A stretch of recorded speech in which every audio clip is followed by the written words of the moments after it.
phone and stuff. Hello.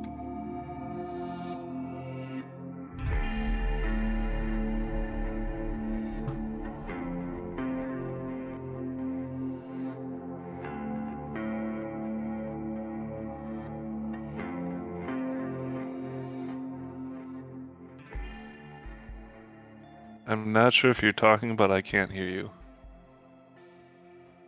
Oop. Ah, okay. Screen perfect. I think all should be well now. I'm very notorious for having my mic off to start these things, but I see all audio coming in well. Welcome to the Rogues Guild. It has been 2 months since we have done a stream. My goodness. Life has gotten very, very hectic in the household since summer started, but I have traveled far and I have competed in the game of Force of Will, and I have met and re-met people along the way, and I have for you guys today Mr. Paul Martinson and Thomas Grahm, top 8 finishers from the Caseyville GP that we had this weekend. Welcome, Tom. Welcome, Paul. How are you guys doing this evening? Doing pretty well. Yeah, I'm doing pretty good. A lot better than yesterday. You said you woke up yesterday? No, a lot better than yesterday. Dude, I mean, there's something serious about the Monday after a tournament weekend that is just it's sad because you have to go back to real life and you realize you can't stay in tournament mode forever. I would live in tournament mode. Absolutely, 100%. But yeah, that high is gone that Monday morning when you go right back to work. Yeah. But yeah, so for those that don't know, Tom and Paul are part of the Minnesota Crew.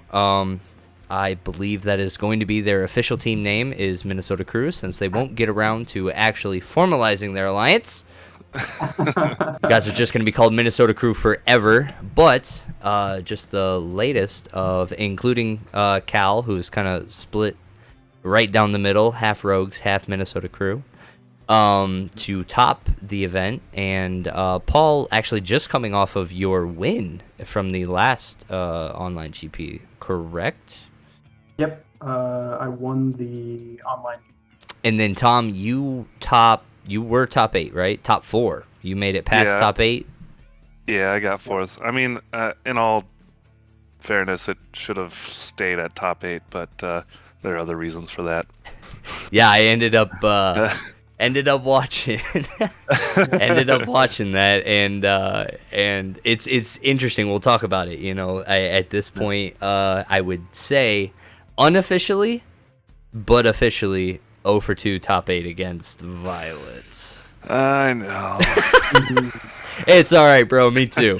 I have a It's losing actually- record in top 8 against Violet. So Unofficially 0-4. Because I lost to Derek in top 4, and then I lost to Kyron. oh my goodness. So that was just we need to get this girl out of the meta. Because my boy's trying to go to Worlds. But, so, very, very respectable tops again within the same meta, essentially. So, to go back-to-back on tops, my understanding is it was Mouge Feith for the first event, and it's Mouge Feith now. So, let's go ahead and look at these deck lists here real quick. You guys both piloted the same list. What changed from the last GP to this GP, and what was the logic going into it? So I think, and Paul, if you don't mind me starting us off, but a big difference between the two metas, or the decision between both the decks, is what we expected, right?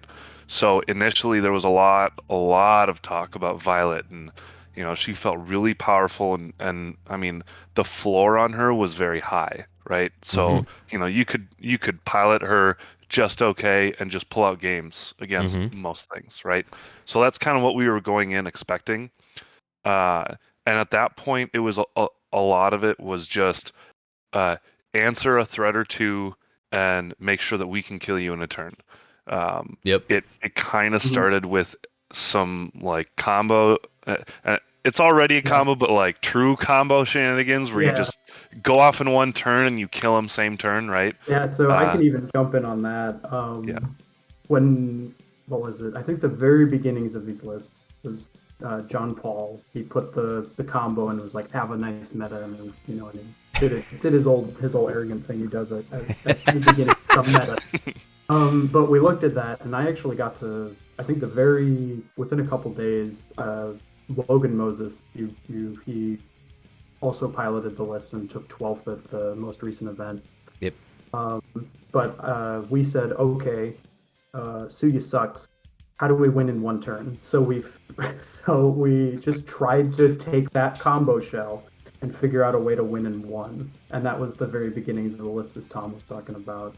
We tried to figure it out, and eventually we settled on a much less consistent Awakening of the Undead Lord Rezard plan, where like you end on Rezard as the last 3-drop after Priscia chaining. Okay. And then your whole board, they go to the graveyard and go back to your hand, and you draw a bunch of cards. And then that card advantage is like enough of an engine with the dolly bounces to like draw your entire deck.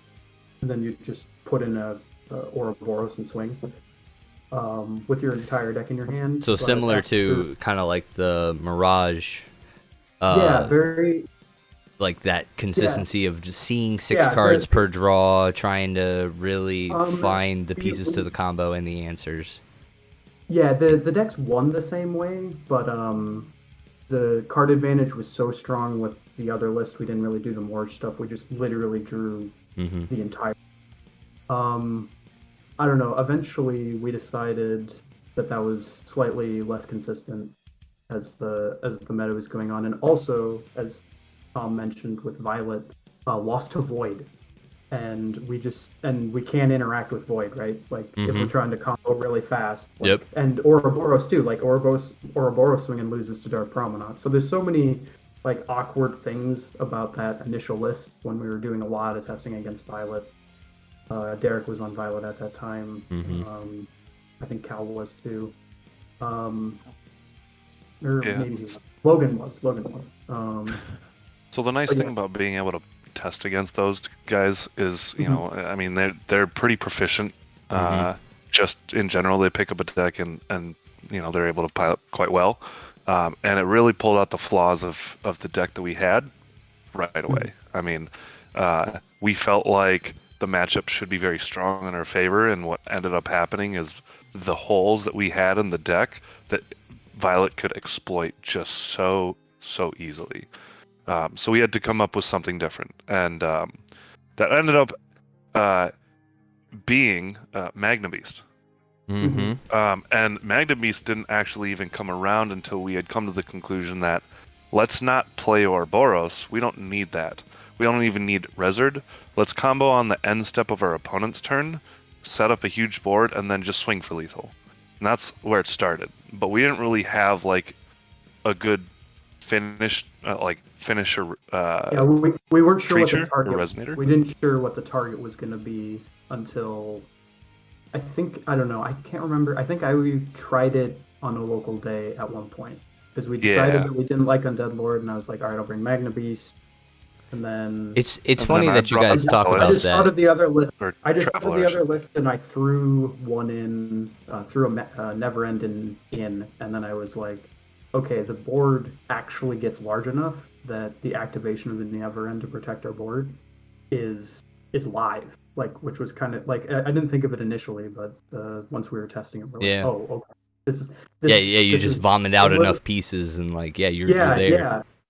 No, that was really smart. It's funny hearing you guys talk about the progression though, because I feel like Steven and I, we spent a lot of time trying to figure out what we could do, because it was like the Rezard, Melfi, Alvarez. It was like, cool, we can draw our deck. What do we do with it? And so like we spent a lot of time on the Rezard like engine there trying to get something going, but like we ended up in the same boat. It was just nothing that we were doing was like getting us like that consistent win ratio that we were looking for. It was but yeah, it's funny you guys were same thing trying to get Rezard going. I think another thing too about like the combo in one turn list that we were testing always required another piece. Yeah. So like the Magna version, just you put it out, you get to draw extra cards off the Never End, and you create this very hard to deal with board for your opponent. Yeah, and it was essentially just a Prisha. Yeah, it's just one Prissy is all you need on 3, and then you can draw some cards and you hold up activations of Never End to protect your board. And the Awakening plan, and Dustin mentioned this, Dustin Jones. There was a determination of what's the Determination of the Machine Lord. Yeah. Machine. Yeah, you play can that turn with your whole Traveler. Yeah, you can turn your whole board into machines and swing on the same turn. But again, so like my combo with Determination was Rezzard and then the that Golem that banishes to produce blue-green. Yep. With Determination, I was just like, yeah. We considered it, but then we decided against it. Yeah, we didn't even know about that one until hearing about that from yours.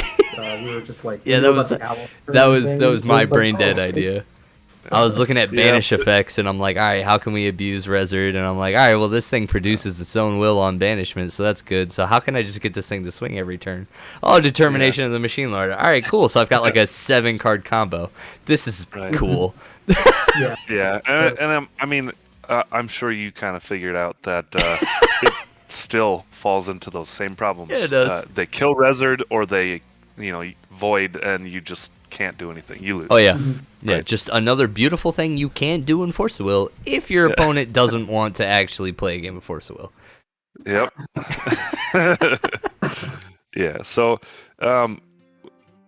we finally settled on the Magna plan, and admittedly, Magna was the one card that we actually both had different in our first list at the online GP. He had 1 copy and I had 2. And so the difference being, at least for me, is sometimes you just lose your board to Turbulence. Yep. And I felt like I wanted to have another combo piece so that when I comboed with Magna, I could grab a Dolly and a Never End, bounce a Prisha, and then now I can Magna Beast again if they end up wiping my board. Right. So that was the thought process behind that. However, that ended up moving over between the online GP to this Caseyville GP with Sigurd, actually. And thought behind that was, one, if Priscia ever gets ripped out of her hand on 2 because we Melfi Priscia or Big Show twice and it sits on 2 forever and we just need to cast Priscia, we can still grab Sigurd and then Institute. And then it makes our board big. And there were plenty of times where just doing that was good enough for me. I played against, it was Joseph Cuevos' younger brother, I believe, in round 2. I could not find a Priscia. I could not find any kind of like. I think I saw 1 Melfi, not even a Lycion, and then ended up finding 2 Institutes, and 1 because I hardcast both just Institutes and swung for lethal over 2 turns with a Melfi and a Welser. Yeah. So like, just those alone were able to like take over the game for me, just because it was just so hard for him to deal with, and it was the mirror, right? So instead of having me put resources into trying to combo, I got to play Institute, hold up mana because there was nothing else that I needed to do for the turn, so I had interaction for his turn, and then just beat him down with resonators that he doesn't want to deal with because it's a 2/2 and a 6/6 that don't do anything on board. Except now they're a 12/12 and a 16/16. Yep. Right? So, like, just having Institute on its own, even without Sigurd, I feel like I would still play that card because of how powerful it is. Yeah. It's one of those good, and like when you get to that point where you're trying to push, there are a couple times where, you're just staring at these Melfies. And I ended up coming to the same conclusion. The original combos was like Pressure, Sigurd, and then you guys came up with the Never End, and I was like, why not both? So it was just shrinking it down to make sure that both were accessible targets. And it was nice because it gave a little bit of a toolbox feel. So like for me, I had, like, depending on where the game was at, I had the Nidhogg option, I had the Magna option, I had the Sigurd option, and it was all just kind of wherever the game was kind of taking me that I ended up pulling different ones. And our choice between what we grabbed to also mattered based on matchup, right? So if we're playing against a Violet, I'm going to grab the Sigurd package every time, because now I get to keep their graveyard empty for whenever they want to cast a Bahamut or Firestorm, and my board's just massive, and a Turbulence doesn't actually kill it anymore. Yeah, having it out of Turbulence Rage is pretty nice. I think I ended up I think that Research Institute dodged what's the Duet of Darkness for me a couple times. Yeah, we what was it? I was convinced. This is part of the reason we left in a slightly lower count Dolly package as well. I know people were swearing by Duet of Darkness, but I just didn't believe that the card was like quite as powerful. I think we both came. Yeah, we both came to the conclusion it was bad. In terms of a board wipe, I would agree with you, because you guys are playing the Pulsing Thunders, right? But having had that card cast against me with both rulers recovered, I actually did really appreciate the value of that card, especially because in some of those mirrors you were leaving up you were tapping a Lycion before recovery, and so you just had a floating Lycion, and so I could for sure see the argument that a Duet of Darkness with an already tapped Lycion floating is a very good play, and there's nothing in my deck that would have done better, like, in that situation. So here's my thought on this, and I think this is an important distinction, is that in order for you to be in that situation, you would have had to already gotten to do your combo without your opponent's interaction. And if that's the case, you're already pretty far ahead. And so instead of Duet of Darkness, where one, you have to have a Resonator engraved to get that value, two, the discard they might not care about because there may be dead cards in the matchup, and three, the neg board might not be good enough, right? So if you do it too early, you might hit the 4/4s. If you do it later in the game, maybe you guys accrued enough cards in hand where a counterspell isn't out of the ordinary. But oftentimes the matchup comes from tempo more than just like a raw power level of cards. And I think I did do a bit, at least with acknowledging Duet of Darkness, where we knew other people were going to be playing it, and Institute answers it really smoothly. You can, for every mode, you can exile their graveyard. Your board is to be dealt with for at least most of the time. Like maybe very niche scenarios, they'll have enough of a board neg, and the discard is then it's just a 2 mana. You get to choose to discard 1 card. Right. So that's at that point you're like totally fine with Duet of Darkness being cast on you. In that regard. Also, it's a space issue in general. Like if you're putting in Dolly Pulsing Thunders, you don't really have room to also be running Duet of Darkness. So for our choice, we just chose to do that over it. I think in general too, the Dolly Pulsing Thunder package, just like if you're running the Dollies, you usually put in the Pulsing Thunders. I don't think I think you could cut the Pulsing Thunders entirely, and that's kind of an interesting like future meta call for that, where you put them in the sideboard where they're more relevant. The Dolly Pulsing Thunder felt very good at the first GP. This is one of the questions I was going to ask, because it was a known thing coming in, and I don't feel like it carried you guys like it did in the previous one. Yeah, it by the sound of Tom and Cal's and Logan's games, I think you guys had slight more success with the Pulsing Thunders than I did at the Caseyville. Sounded like you Yeah, got well, conversations at least. so my thoughts on Pulsing Thunder is it's great as a game one card, right? I honestly really enjoyed having it in game ones. The problem comes in is space issues again, right? But it's not that the card's bad, it's that we have more efficient answers that replace it. So, for instance, in the Violet matchup, I'm generally never casting this on a Bahamut. Correct. Because I'm not going to have a Dolly in play, right? So then it's a random, and I can't rely on that. So it's in there in that matchup then for Violet.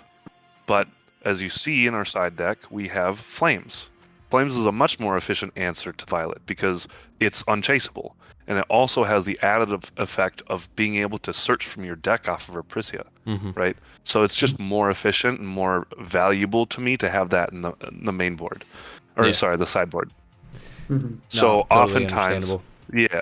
And then in the mirror, instead, it's Valentina and Alvarez, and those a Pulsing Thunder might not work because they have a Neverend in play, and that's where those two cards are great. Alvarez gets rid of a Neverend if they don't have an Institute on board, and Valentina just steals their board. Yep. So it's not that the card is bad. I actually loved it in the deck, but it's a game one card. Absolutely. Interesting. Also too, in the first GP, it wasn't obviously it wasn't a solved, right? It's, we had predominantly Feast Moon Violet at Caseyville, but I ran into 2 Excalibur players and I think 2 Wolfgang players at the OGP. Oh yeah, the Wolfgang for sure. Yeah, it's really, really, really good against Wolfgang. Yep. And Wolfgang's actually not a great matchup.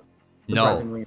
No, not at all. And when I was thinking about the meta too, that was kind of one of the things that, like, I was always holding on to Pulsing Thunder very heavily. So when it ended up not making my final list, I felt a little vulnerable in some of those areas that I'd been leaning on. It's a very, very good catch-all card of like, you can catch back up with it very easily because if your opponent gets too far ahead of you, and you can get the Dolly going. Like, you can Dolly bounce their Neverend and then pulse it if you can get it through. I even had when we played I tried to do that, and it was the one time Scorn was worse than Smile when I saw your counterspell in your hand and couldn't get the Pulse and Thunder through. Let me think here too. The Dolly Pulsing Thunder was much better against like a varied field in that regard. Yeah. I think Dolly as a resonator has some versatility to just be played just in the deck as another one of your 1-drops. Yes. And that's what in my list it ended up being a one of specifically because I enjoyed getting it off the Magna, and I enjoyed having it in my open hand sometimes, just to do whatever I kind of wanted to, but like I didn't want any more than that. It very much enables your turn ones of going Melfi, Big Show, Lycion, Melfi, and then float green, blue, and then you can, look at the top 2 and either draw a card or bounce your Lycion. You can get to your Persia onto 3 really, really quickly. Yep. And then from then on, you just like have a Lycion or 2 in play for a counter, and then from then on, you're just like threatening your combo, your train, your Persia train. Yeah. So then going from there, I think a little bit of this would have been then inspired from the Italian list, eh? Absolutely. If I remember right, the original list didn't have Lumia Necro discard?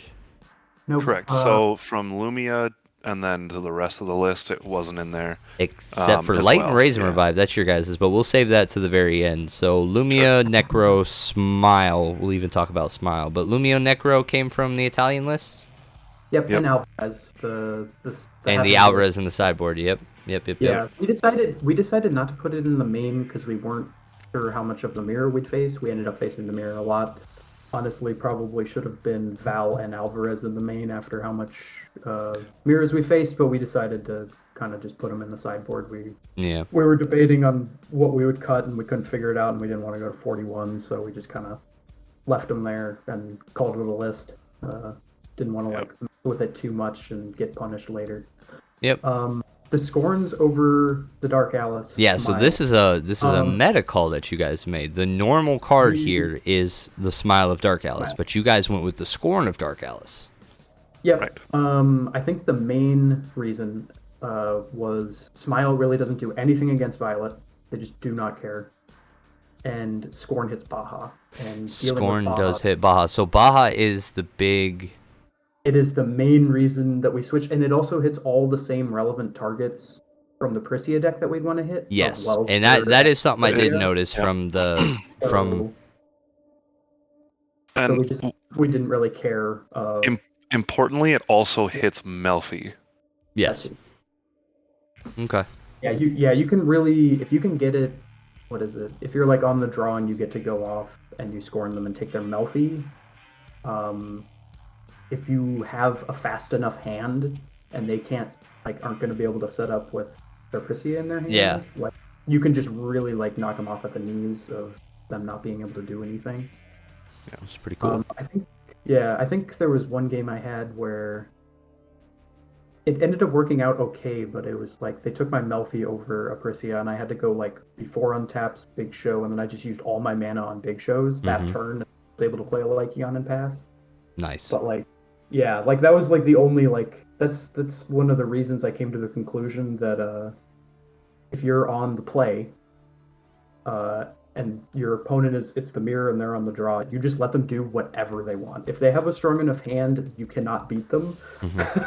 Yeah. So you just have to accept that fact and let them do as much as they can, and then just try to recover from there. Because if they don't have an absolute perfect start, you are usually able to force something through on your following turn.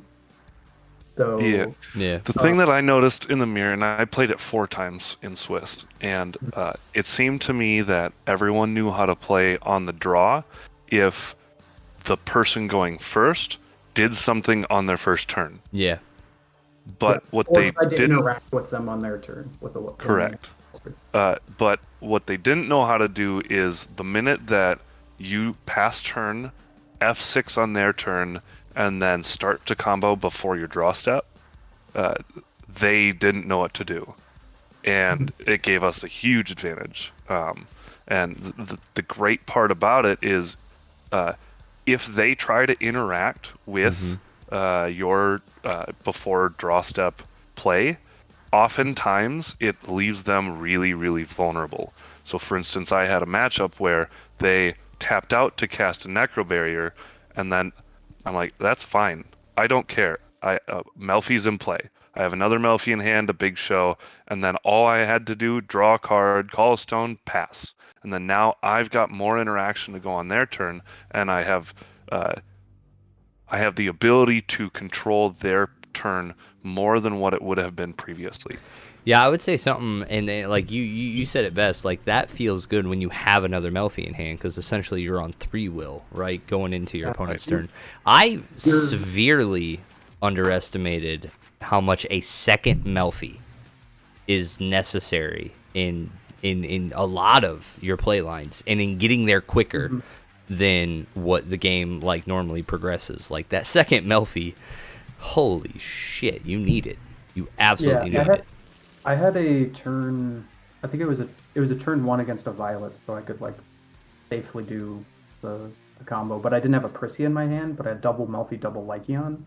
So I just chose to cast both the Melfis, floating double green each time to see if I hit a Prisia. And if I didn't, then I could cast both the Lycions for the floating green mana. Yeah. So it's I was just okay, the Melfi. You don't want to use too many of your Melfis if you can help it. Yeah. But if it's getting your Lycions in play, that's perfectly fine to just use them to get your engine going, or get your Lycions out.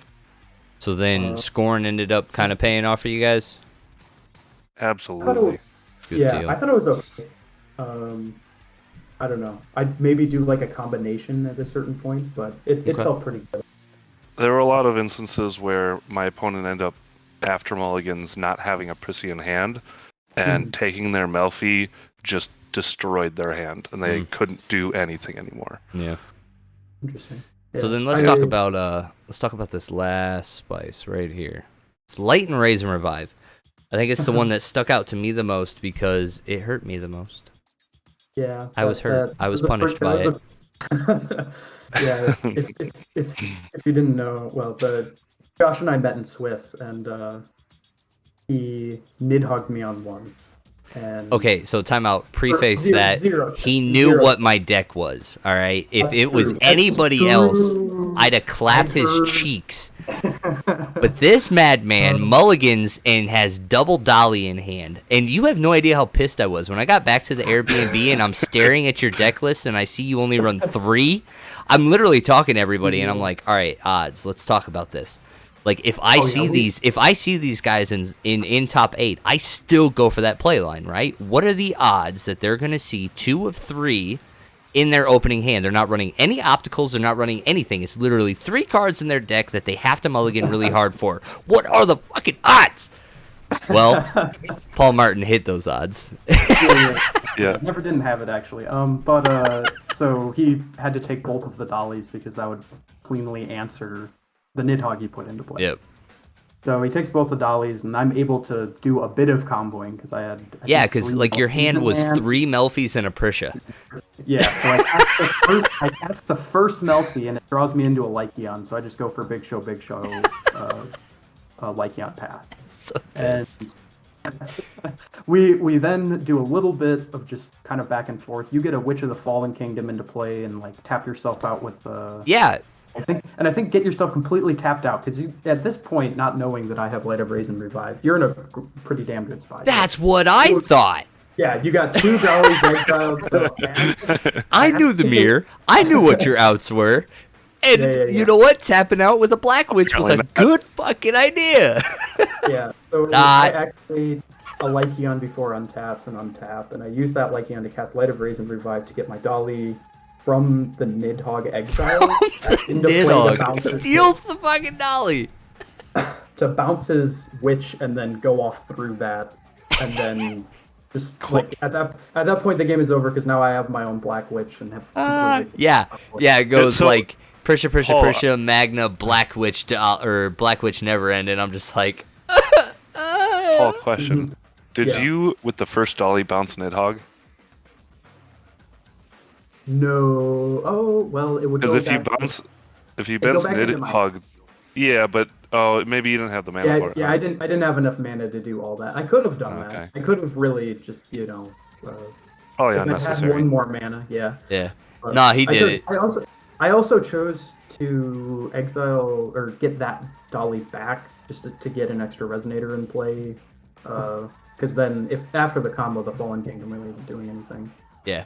No, it was a very good play line, and all I kept thinking was, "Fucking Light and Raisin Revive," and in my opinion, I think it was a really good meta call because Dark Alice Smiles, the discards, the Suyas, the what ended up being a Nidhogg nobody fucking knew about. Like there were these things that were removing crucial parts of your deck, and specifically like Precious and stuff. So like at worst, as a 2-of, like that's pretty cool, but like you get Dark Alice Smiled, you've got a Prisha in your exile, all of a sudden you're casting a Prisha with a Lycion, which feels pretty flipping good. You're just like Light and Raisin Revive, get that back. Or, it's that extra addition removal you need. Or it's that extra bit of removal you need. Like, I think it was a perfect ad. I loved it. And plus, you guys already had super shiny copies from your last GP top, right? So,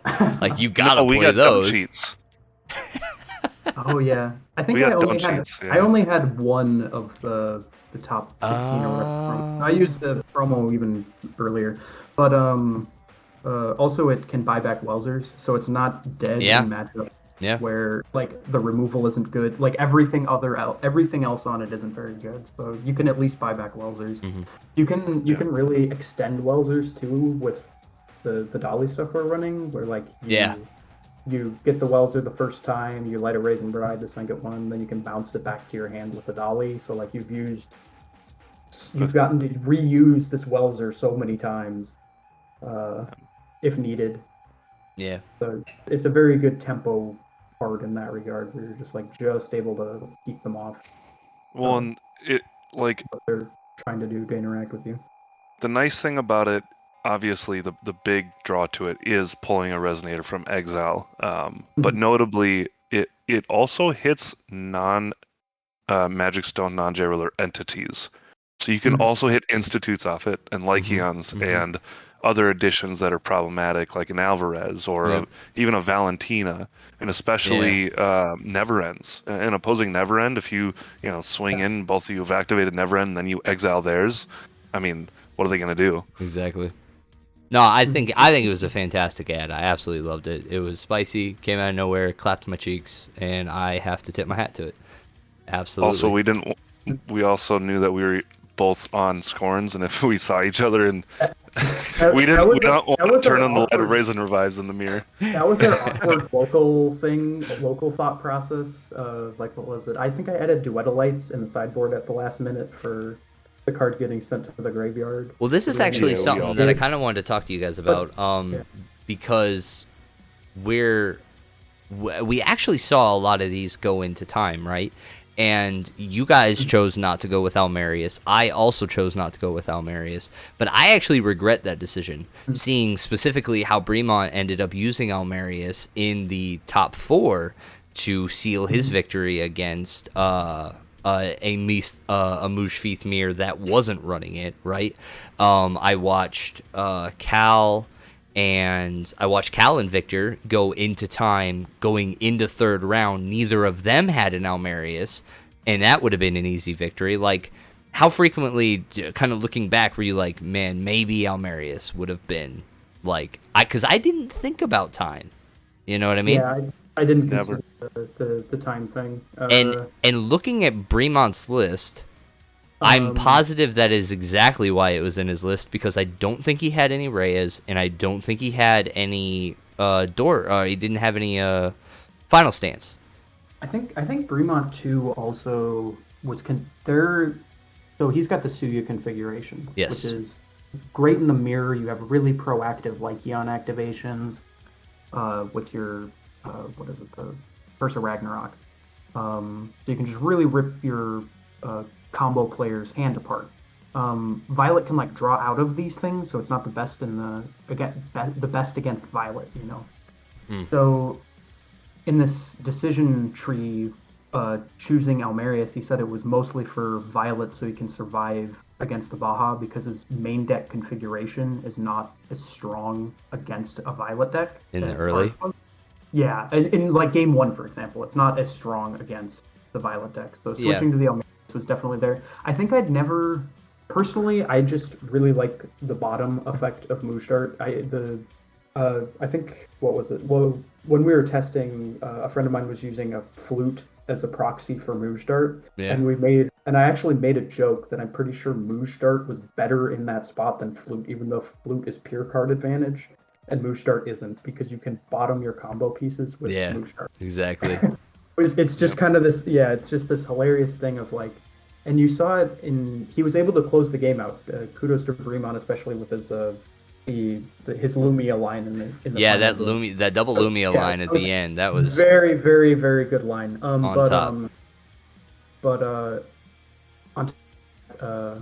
You saw like when he had like, I think it was all 4 Lycaons, right? He opened that game all 4 Lycaons. Yeah, and I think he had a Neverend in his hand too. So when he ended up comboing off, he couldn't get both. He couldn't get both too. So like the reason like I stick on the Mujdart and like will probably never really side into the Almarius game plan is you've got so many pieces that are like semi-dead draws that you really need to bottom. That you really need to get out of your hand. So like you could even argue in that game where like it went on for a lot longer. If he got 2 Neverends there instead of just 1, like he might have just been able to kill him. Yeah. And it wouldn't have mattered, but because of the awkward draws, it made for a way more interesting game. But it really did. That was very interesting finals. It was very, very cool to watch. But I don't know. I still think I'd stay on the Mujdart over it. So and just try to and this is part of like I did this especially in the OGP when I was playing against so many more Violets. I think you just have to make the decision that you have to be faster than them, because if you aren't faster than them, they don't get the same amount of mulligans as you do, but they have way more card selection than you do. Yeah. Once they get a heart-to-heart going, they're just going to draw and draw and draw and draw. So they're eventually going to be able to, turbulence before untaps and play like 2 or 3 Bajas in the same turn, and then it's just so ridiculously hard to be able to answer all of that. So you just have to beat them faster than they can set that up. And you saw that was that a good strat. I mean, yeah, that ended up being the strat that I brought, because I watched it all in the last OGP, and so like my Violet testing was very minimal, so I had to go off of the data that I was watching, and that's exactly what I saw. Was essentially you had to go off just faster than they did, and admittedly, I got lucky too. Like I had good hands. Like I mulliganed aggressively and didn't get awkwardly punished of keeping like. I don't know. There was at least 1 or 2 games against in the top 4 where I did not yet have a Prissy in my hand on the last mulligan, and I just decided to keep Lycaons and just mulligan reasonably aggressively, like keep a Melfian, a Lycaon or something, and then just go for and just hope I find it. I just decided that I just had to mulligan aggressively for a very strong start, and it paid off. Definitely greedy in those lines, but you take a lot of the pressure off too if you're able to take the first game. So you're able to mulligan even more aggressively in the following game. So that helped a lot as well. But yeah, the consistency with the Mujstar, looking at as many cards as you can with the combo of Mujstar Feast thing is definitely really powerful, and also a very difficult part of the deck. I'm sure if you're picking it up for the first time, the mulligan strategy is. Yeah, that was I spent a good amount of time just in untap on solo, just playing Bizarro Sigma Patent, drawing hands. Yeah. But so the deck list, kudos, very good modifications to the previous ones, taking a little bit from the Italian lists, applying some of your own spice. Very well done. 3 of the 8 slots was this list exactly. So you, Tom, and Cal. Unfortunately, everybody didn't make it past top 8, right? Yeah. So we'll talk about that a little bit. But I can say that now. With the paid invite already acquired, once I'm in the top 8, I decided there wasn't really much to be fought over. But you had mentioned the day before that you were thinking about it, right? So I actually took that seriously. I wasn't sure. Okay. There are a few implications for it. The money splitting, for example. I didn't want to say anything, beyond those things, but usually we split in the top 8, so I wanted to make, if I don't know, just I wanted to make sure there was like 0 things I was playing for before fully deciding that. I thought I'd wait just to see what happens. When I was thinking about it in the night, and I was it would not have surprised me if you played, because I know how you guys are up in Minnesota, and I joke about you guys not being a team, but you guys function as a team. So like I fully expected you to actually play with the hopes of getting yourself into top 4 to seal invites for anybody else that came into top 4, like Tom or like Cal, to come in there. I fully expected you to end up doing that, but scooping to Bremont, that's we're all friends. We've all played with each other for a really long time, and he actually did very well with it. He ended up taking it to the very end. Plus, no punishment there. Gerardo ended up getting in there. Sorry, Tom.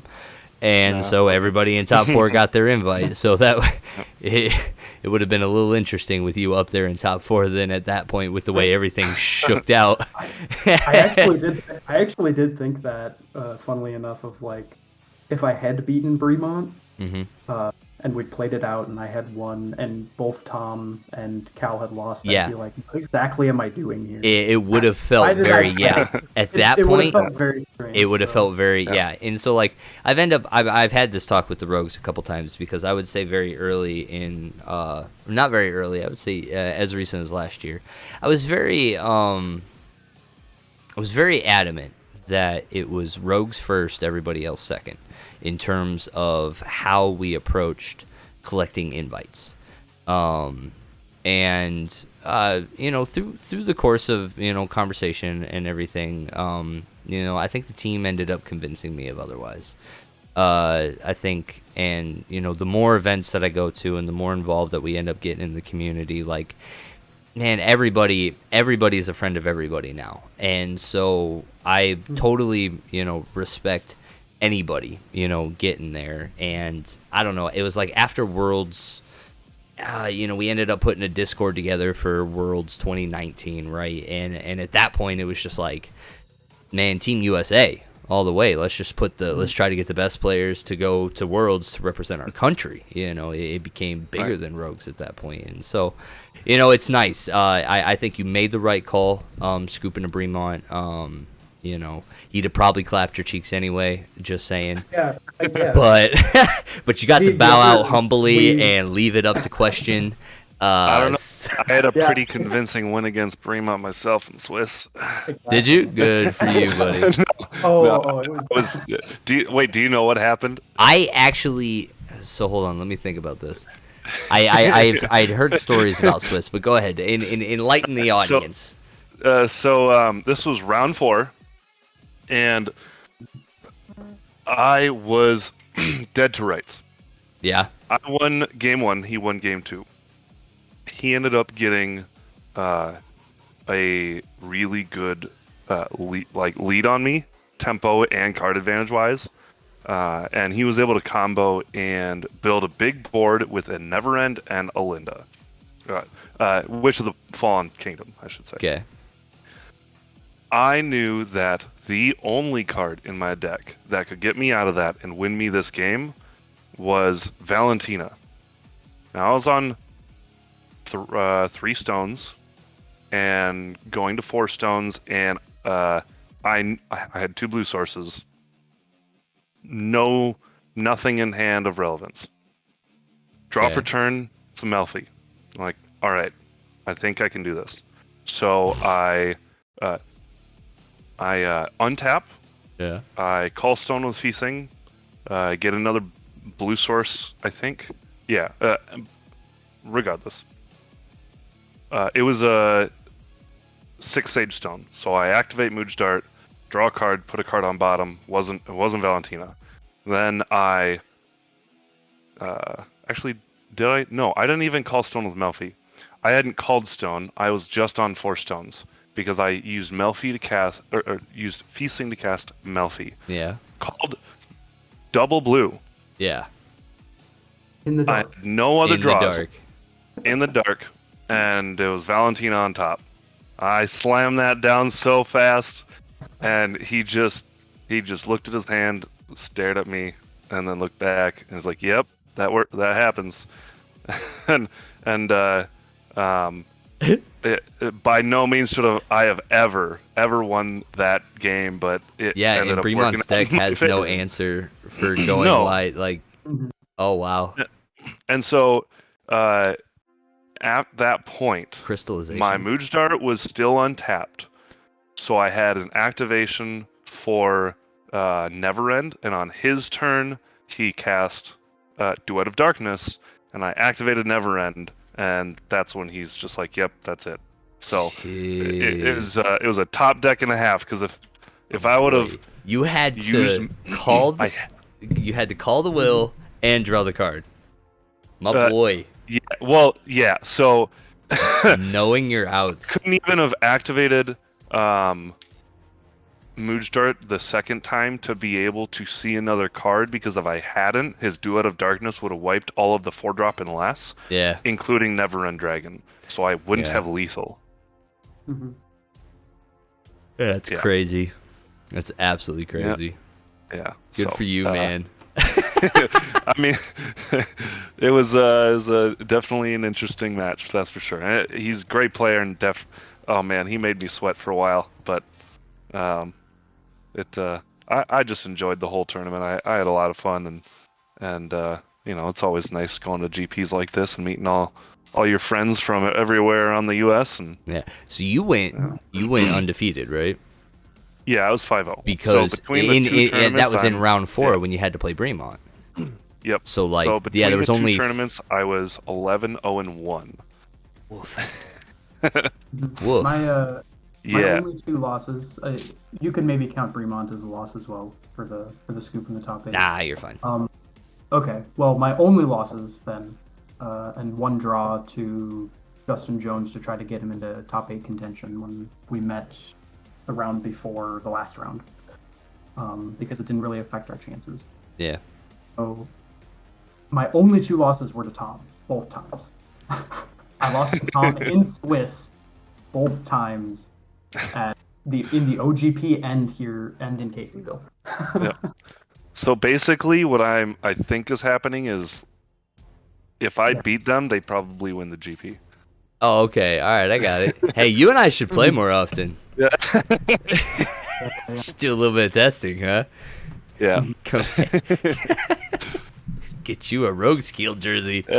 We can all win tournaments. Well, dude, that's awesome. So yeah, during Swiss, any other Tom, go ahead, start with you. Rounds 1 through 5. We heard about round 4. What was round 1 through 5 for you? So round 1 was Violet. It was a local of ours. I ended up taking that in 2 games. It was. I had some very, very good hands, and he did not, and so it made it a little quick work of him. Skill at that point didn't matter, unfortunately for him. But second round, I had mentioned before, it was Joe's little brother, and I had horrendous hands. Like, I didn't have a Priscia in the second game. My first game, I didn't have a Lycion. I just felt like a dog in the fight, but both games I got early institutes off the draw. I cast them and just big beats. And so I ended up taking that in 2 games as well on the play. Round 3 was Paul. Yep. Those were, so game 1, I had a nut draw and just kind of took over the game right away. Game 2, both of us had pretty terrible hands, if I remember correctly.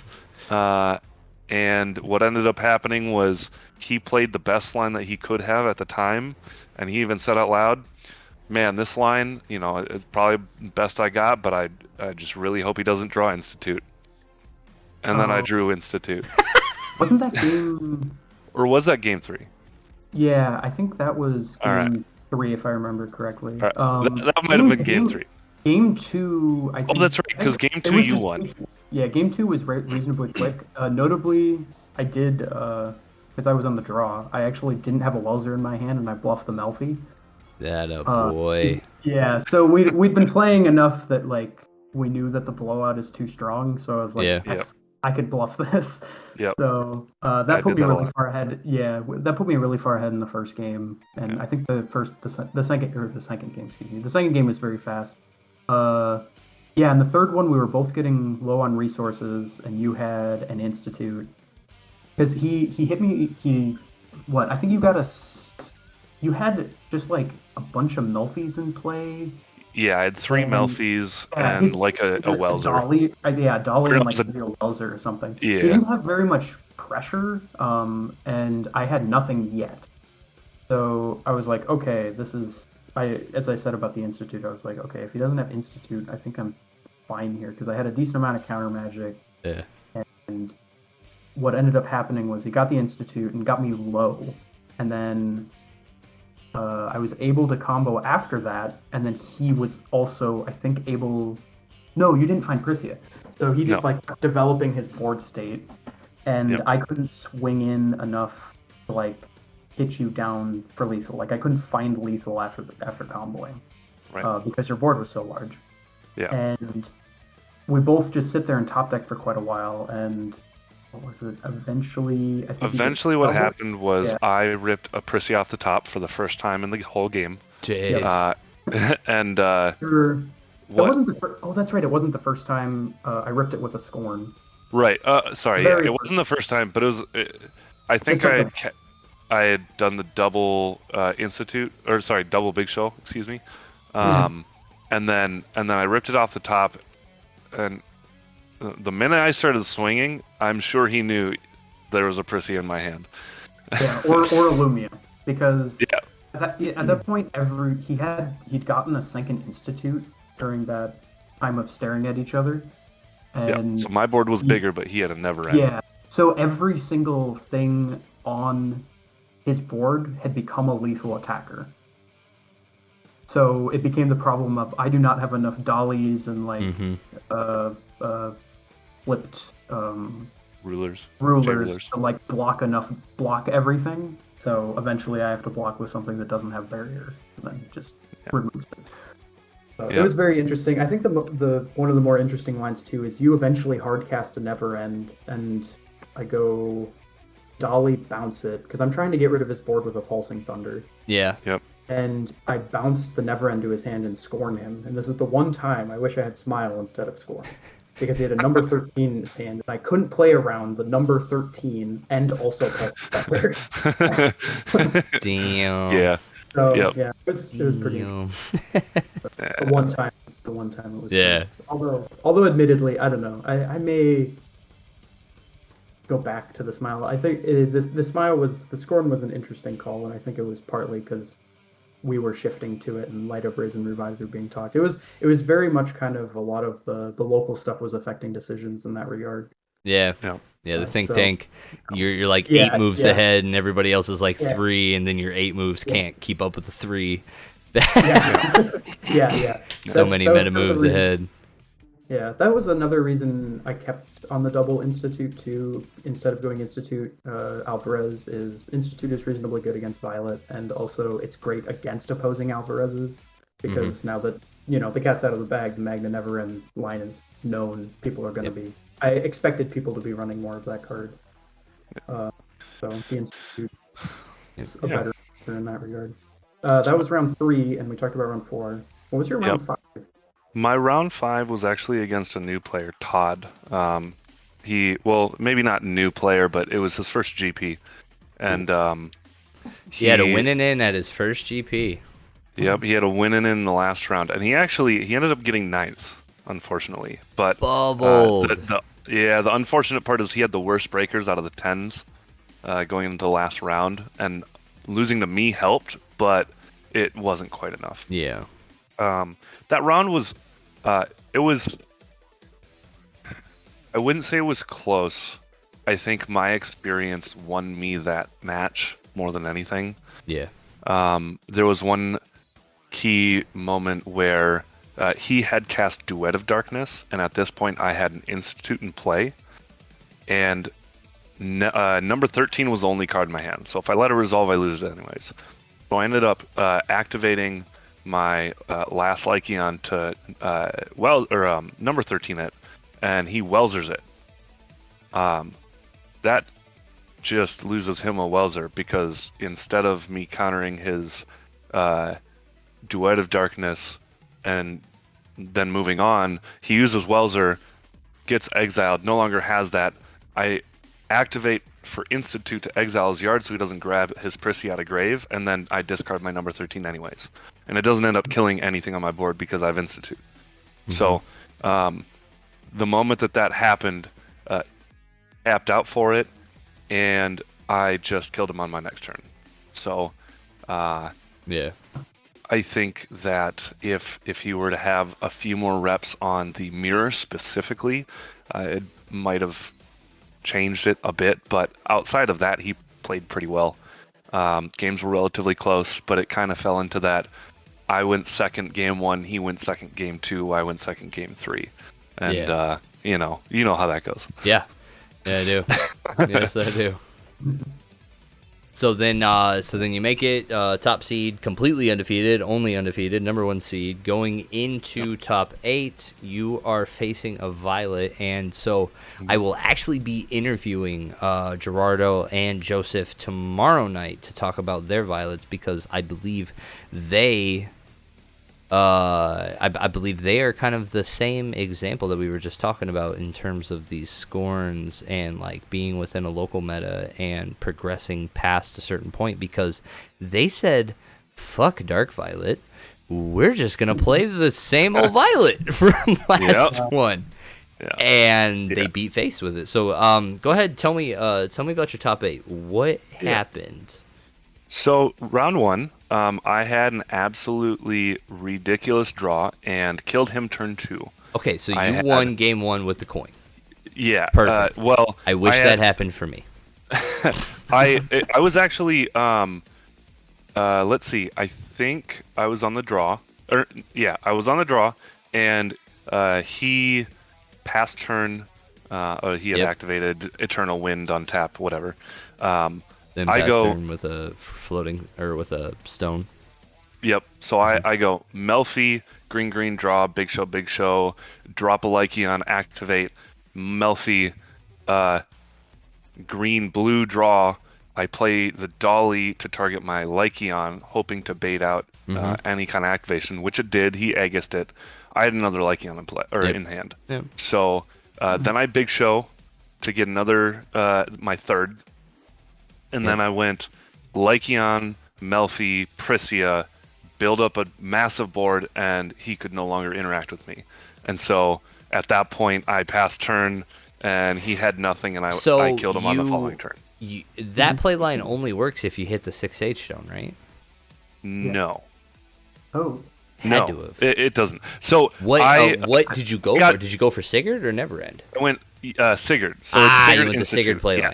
Okay. Correct. So it's +2/+2 on everything, and sure. 9/9s. Right. So he would have had to Turbulence, blow up my board, but then he'd have an empty hand, basically. And then on my following turn, I just recast Sigurd, right? So that's like worst case scenario. But he didn't even have that. I ended up killing him on the following turn. Game 2. What's that? Did you have a Welser in your hand when you went for that line? I believe I actually, yes. So I believe I had a Welser in hand with my Energize. Okay. So I don't actually think it mattered. Yeah, because I was... If you have double Welser there, you're really safe. Yeah. Like, really, really safe, because they aren't going to be able to turbulence you. Right. So going into game 2, he was on the draw, and I couldn't combo and kill him fast enough, so I had to try and play more of like a controlling role, and I just wasn't able to keep up. He filled his grave and double Baha'd me, and I died. Game 3, it was close, and I was able to get a reasonable board. What ended up happening was I went into his turn with 3 stones. It was going into his turn 4, and I finally found a Priscia, and I hadn't seen one yet. The turn before, so I got it to 2, and then let's see. Actually, no. So what? Sorry. Turn 1, I had scorned him, and then big showed. So I only had 1. So on my third turn, I decided to big show and then go into Sigurd. But the problem with that is, even though I can exile his yard, I had 2 untapped rulers. There wasn't anything I could do if he were to like turbulence and then Baha me. So unfortunately, I made the mistake of going off, building up my board on his before his untaps with 1 Lycion activation, and then pulsing Thunder his board. So I was completely tapped out, which then he proceeded to cast Marabella from exile, grab blue robot, throw his atoms in grave, and then Baha me. So I died. Yeah. That sounds very familiar. Yeah. Yep. But I actually found out that there was one specific line I could have taken, and that was to just pass. So on my turn, attack into his 2 little violets that were in play, and then just pass turn. Because then I have an activation with my my Lycion, and then I also have my Melfi flip. So I can answer feasting. Feasting flip. Yep. So he had a Baha in play at this point with not 5 different atoms, so it wasn't really doing anything. If he would have hit 5 atoms during that turn, I could have blocked with Never End and not died. And then his second Baja, I'd counter with Feasting, or if he would have tried to Firestorm, he wouldn't have enough different to kill me. I would have been at 100 life. So that would have been the one line in which I would have survived and been able to kill him on the following turn, but unfortunately I didn't make that line, and he took game 3. I'm sorry, bro. Nah, it's all right. It was my mistake. I feel you. And I feel you. There's not going to be many interviews where you can do where the person interviewing you feels you legitimately. So, bro, we got clapped. Yeah, we did. Yeah, that's right. You also played Violet in round 1. I did. I believe my misplay was really early, turn 1. Yeah. I chased. I went Melfi 13 into a to hard cancel a heart to heart when I had a journey in hand. Like could have just done the journey play line, let him use his coin, and just accept that he has a heart to heart, but no will. And just could have went that play line, gone into my turn, done my Melfi big show stuff, and probably would have had a much better evening because I would have survived. But and you would have had a 13 for a Baja. I would have. Yep. All right. I think I actually, if you don't mind, I got to get going. No, you're good, Tom. Thank you very much for coming out, man. I appreciate you. Yeah, no problem. All right. Take care, guys. All right. Bye, Tom. Congrats. Thank you. All right, Paul, give it to me. Yeah. Give me your tournament right before you scoop to Bremont. Sure. So round 1, I played against Dylan.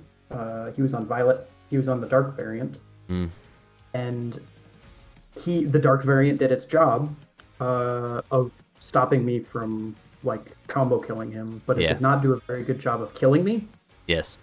So I got an Institute in play reasonably early. I think I just hard cast it from my hand, or no, I got it off of Prisia. I had a Prisia on too.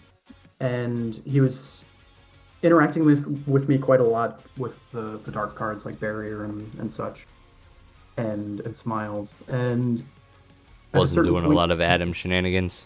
Yeah, he didn't have a lot of atoms, and I was able to exile like his graveyard one time to stop the. He ended up having like Bajas in his hand that he was unable to cast because I was exiling his graveyard with Institute.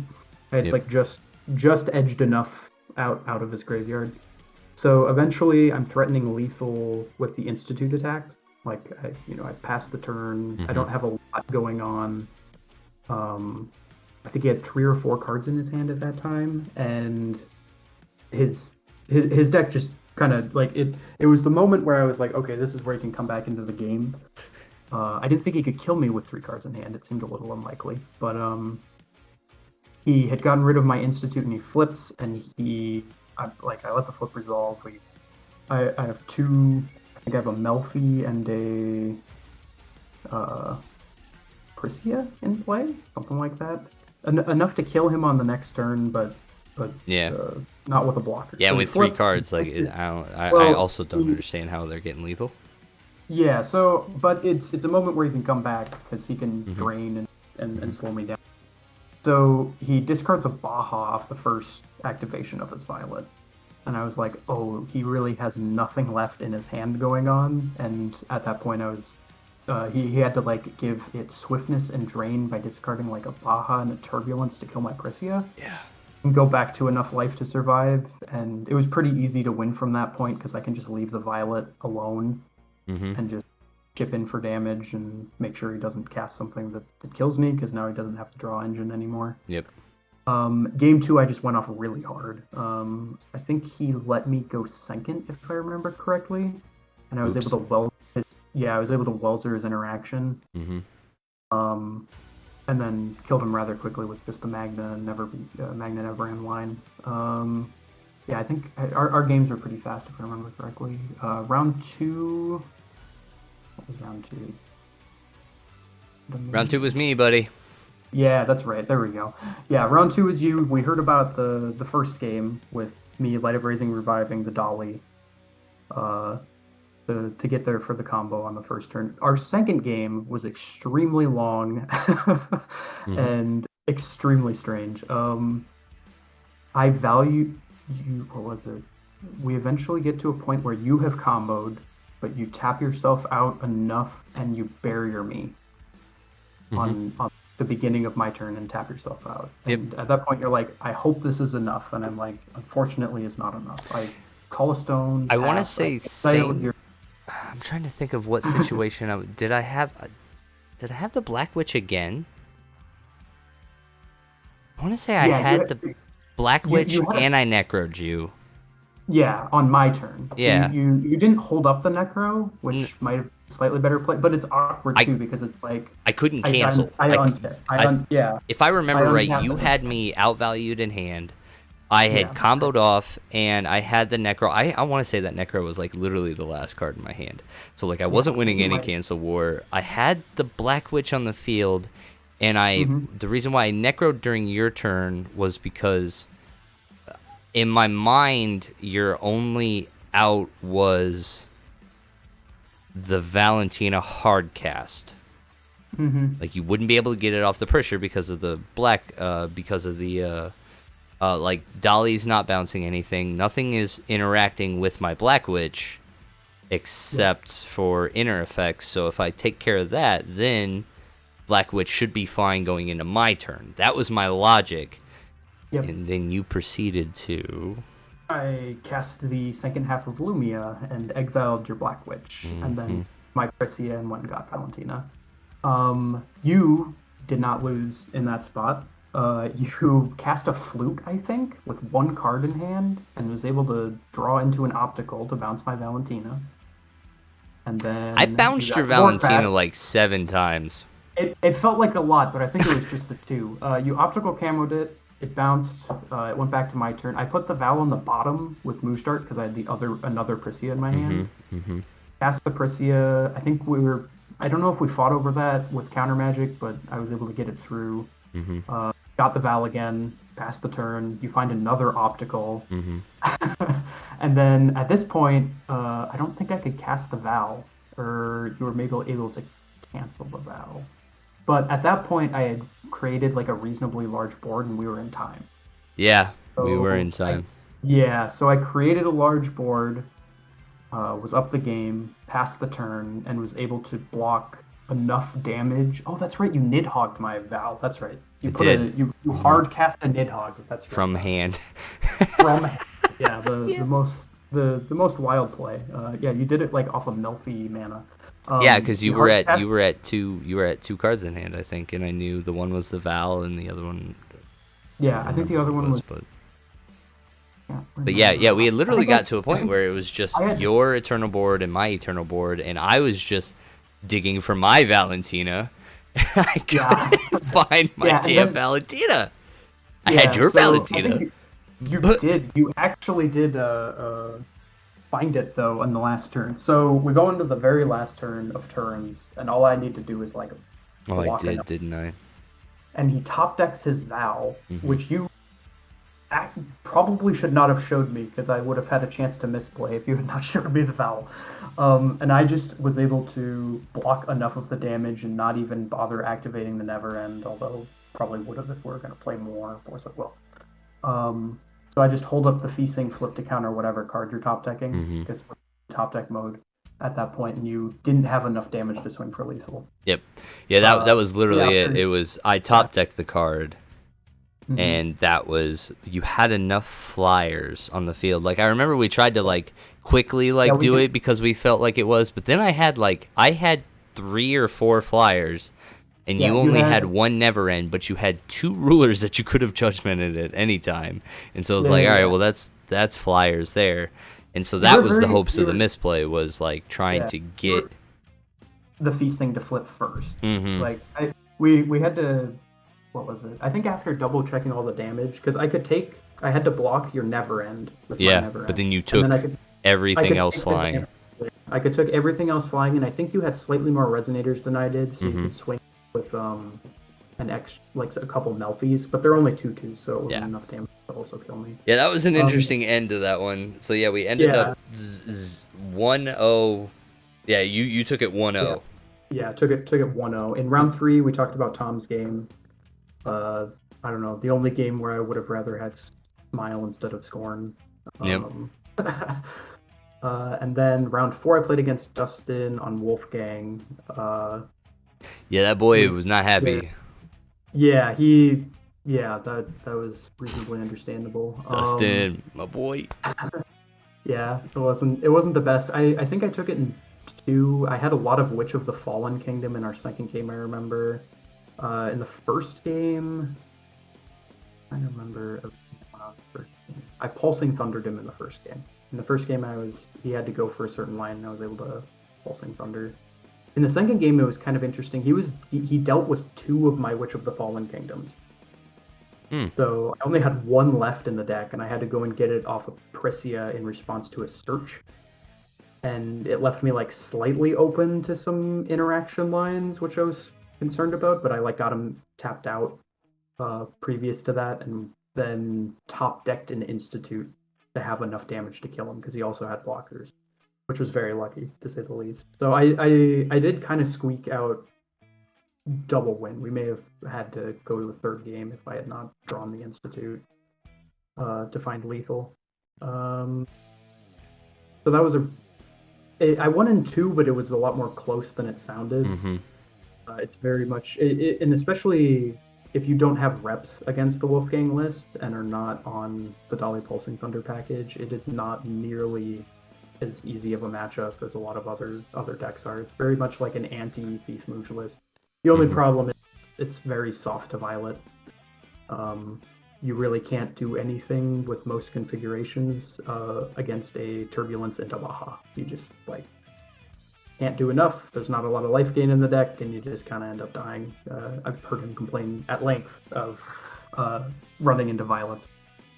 Round 4 was...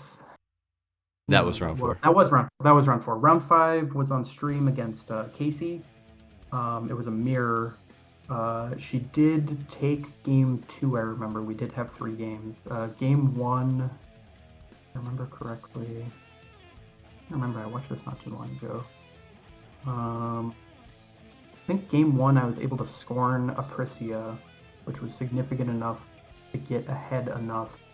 Oh, that's right, she was on the 12. I think I used the main thing of letting her do as much as possible. I think she may have missed I had double Priscia in my hand in the first game, and she decided to take a Melfi with a Curse of Ragnarok. Deciding not to interact. I think she may have had a slightly better line to also cast the Remnant back, do it twice, double Lycion, and take both my Priscias, which I think would have been a better line. But she ended up taking my Melfi and holding up interaction with the other Lycion. And then I was able to go triple Big Show, that line I was mentioning where I'm like Big Show before I'm Big Show, Lycion go. Where I tap myself out but have a Lycion in play. And I believe at that point I was able to... She didn't have a Priscia, so she just kind of passed back. She didn't have her... Because I was able to Scorn at some point. What did I Scorn? I'm trying to remember. I think maybe she didn't have a Priscia at all. Maybe that was the thing. Yeah, it's rough to play that deck without a Priscia. Yeah, that would have made more sense. But I was able to take the first game in that regard with the combo. I think I was able to lead on Scorn, so I knew what I was facing against.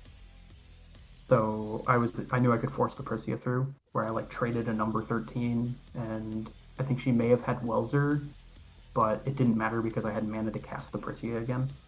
Yeah. So she just not to Welzer it. And then I was able to hold up Feasting Flip on her turn, and I got the Witch of the Fallen Kingdom. In game 2, let me think here. I didn't find a Welzer at a key turn, but I think most of that was just literally her outplaying me, if I remember correctly. She was able to...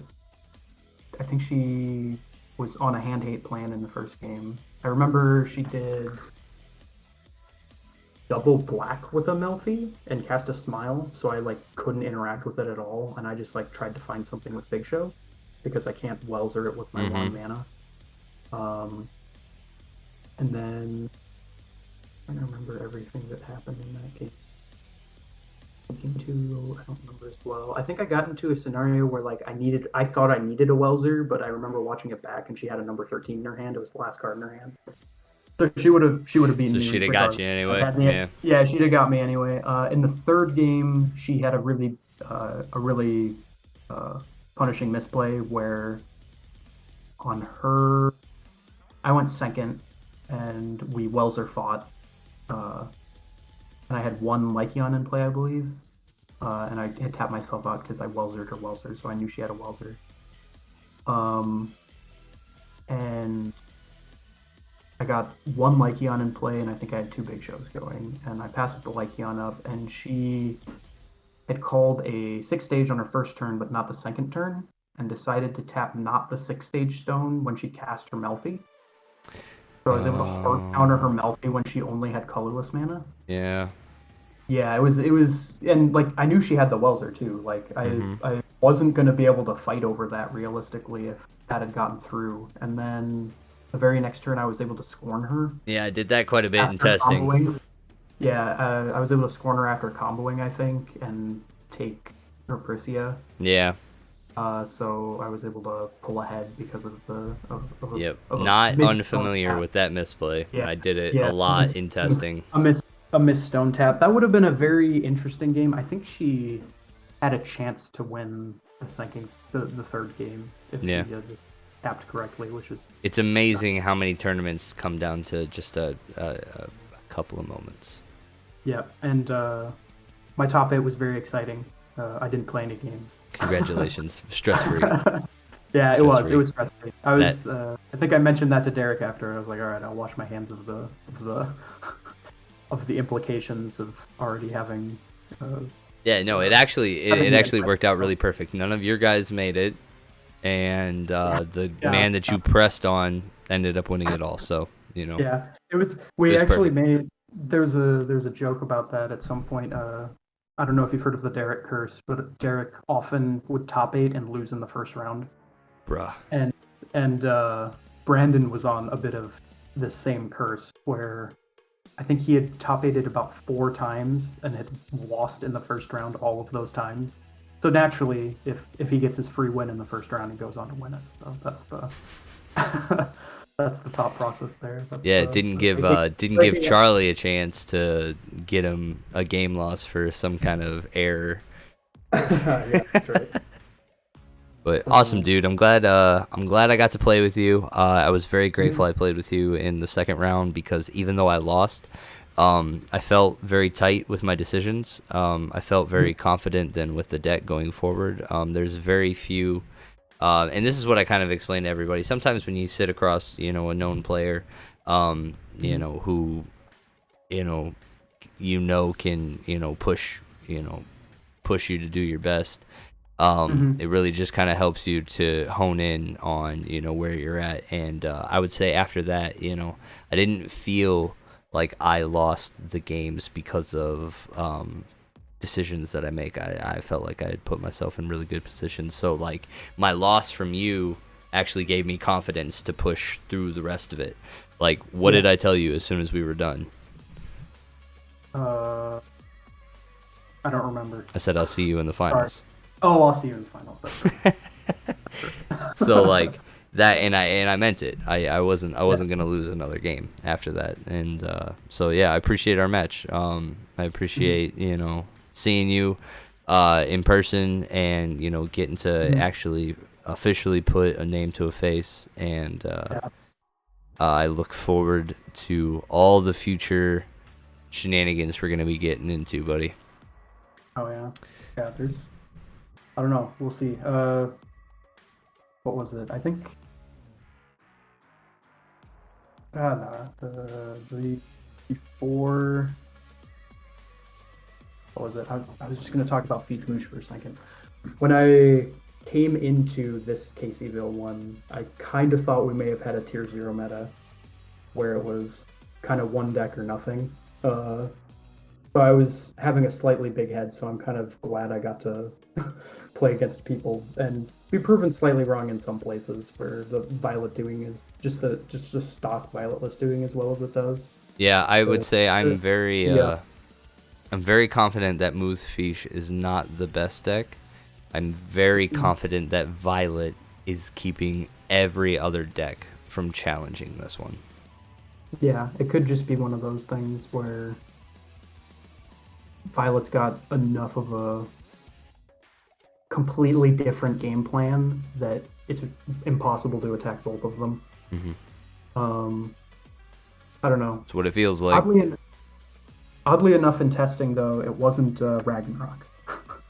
I thought it might have been Ragnarok being the answer to it, but I tested quite a bit against it, and it wasn't as much of an answer as I was expecting. So. Yeah.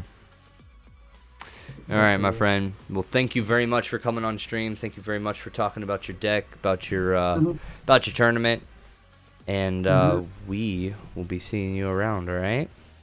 Yeah, coming to Minnesota. I actually can't. I got a wedding. I got a wedding, and that was kind of one of the big driving factors for me going to Casey. Is I knew that this was going to be my, one tournament that I get to actually do in person. So. But yep, my boy is getting married, so I have to go. I'm gonna be his best man, and I cannot leave him at the altar to go play some cards. That's fair. This one time. That seems like this one time. That's a perfectly reasonable reason, I'd say. But, yep. All right, my friend. Well, good luck the rest of the season, and I'm sure we'll be talking to you again soon. All right, maybe here in August. Yeah, we'll see. All right, man. Have a good night. All right. Good night. Oh, perfect. All right. We're back to streaming. We're back to talking to you. We're back to all things Force of Will. Thank the Lord. I feel good.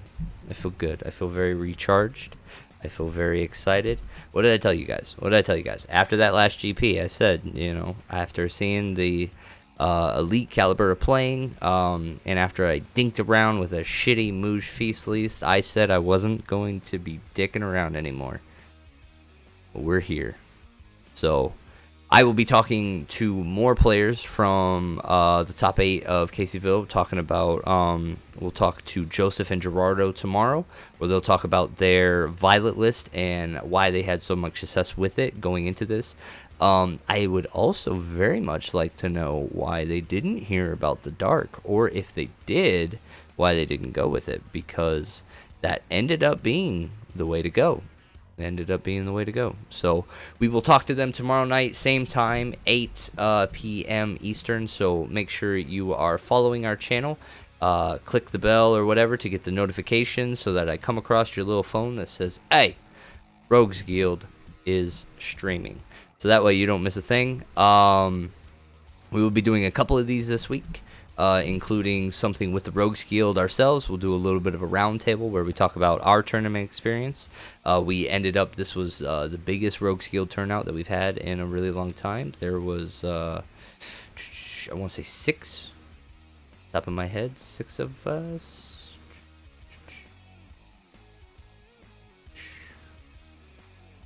Yes, 6 of us. 7 of us, including Patrick, who was judging, not playing, but he still counts. So yeah, 7 rogues showed up to this event, and so we are going to talk about what we saw, what we thought, and we'll be doing that sometime this weekend.